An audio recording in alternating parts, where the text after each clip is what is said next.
आर्थिक अपराध अनुसंधान ब्यूरो यानी ईओडब्ल्यू ने अवैध रूप से लोगों को पट्टा वितरित करने के मामले में 3 अलग-अलग मुकदमे दर्ज किए हैं।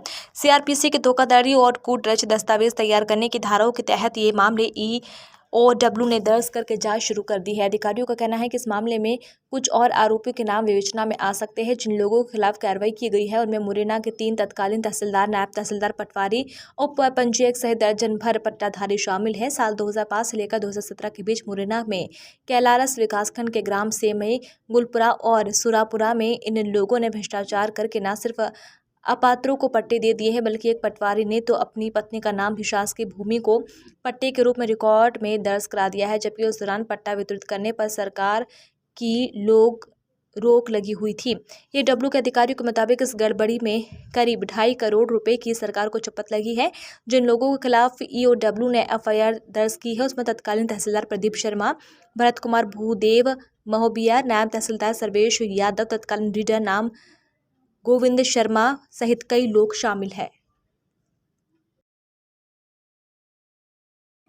सर, ये किस तरह से पूरे मामले में एफआईआर दर्ज की गई है, क्या कोई शिकायत आई थी?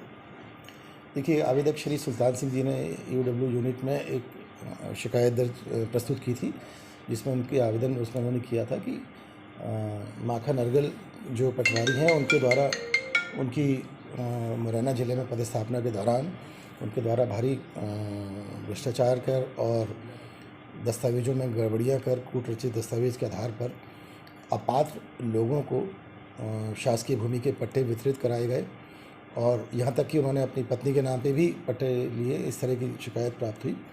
शिकायत ईओडब्ल्यू यूनिट ग्वालियर के द्वारा जांच की गई। जांच में आरोप प्रमाणित पाए गए। आरोप में मुख्यतः पहले ये पाया गया कि ग्राम सेमई, उनकी जब पदस्थापना थी मुरैना ज़िले में, ग्राम सेमई में करीब उनके द्वारा विभिन्न, जब बैन था 2003 से पट्टों में, उसके बाद भी उनके द्वारा अपात्र लोगों को शासकीय भूमि के पट्टे वितरित किए गए, जिससे करीब 2 करोड़ 43 लाख की प्राथमिक तौर पे इस लगभग मूल्य की शासकीय भूमि उनके द्वारा वितरित की गई और इतने मूल्य की हानि हुई शासकीय।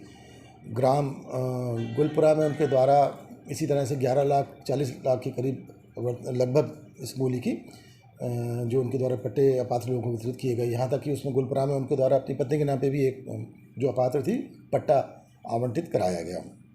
इसी तरह ग्राम सुरापुरा में भी उनके द्वारा एक किसी की वसीयत में अपनी पत्नी का नाम करवाकर कूटरचित दस्तावेज़ों के आधार पर उन्होंने एक प्रॉपर्टी में अपनी पत्नी के नाम पे, जो शासकीय सर्वे की भूमि थी पट्टे की, जो लोगों में डिस्ट्रीब्यूट होनी थी, उसमें अपनी पत्नी का भी एक हिस्सा उन्होंने कंप्यूटर में अपने नाम पे दर्ज करा दिया। इस तरह कुल 3 एफआईआर दर्ज की गई हैं और आईपीसी की धारा 420, 467, 468, 120 बी व भ्रष्टाचार निवारण अधिनियम की धाराओं के तहत प्रकरण पंजीबद्ध किया गया है और इसकी विवेचना की जा रही है। किस स्तर के अधिकारी इसमें इन्वॉल्व हैं? और अभी प्राथमिक जांच में जो पाया गया है उसमें नायब तहसीलदार हैं, पटवारी हैं, इस तरह के लोगों का इन्वॉल्वमेंट शामिल हुआ है, जिनके द्वारा मिली भगत से और कूटरचित दस्तावेजों के आधार पे इस तरह के अवैधानिक कार्य को कारित किया गया। विस्तृत विवेचना अभी जारी है।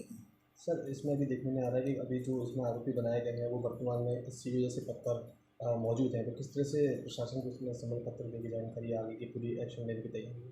देखिए, प्रकरण मैंने आपको बताया कि प्रकरण की विवेचना की जाएगी और इसमें क्या किनों का शामिल है और किसी भूमि का भी इनके द्वारा कुछ अगर इस तरह का कोई कृत्य किया गया आदि समस्त उसको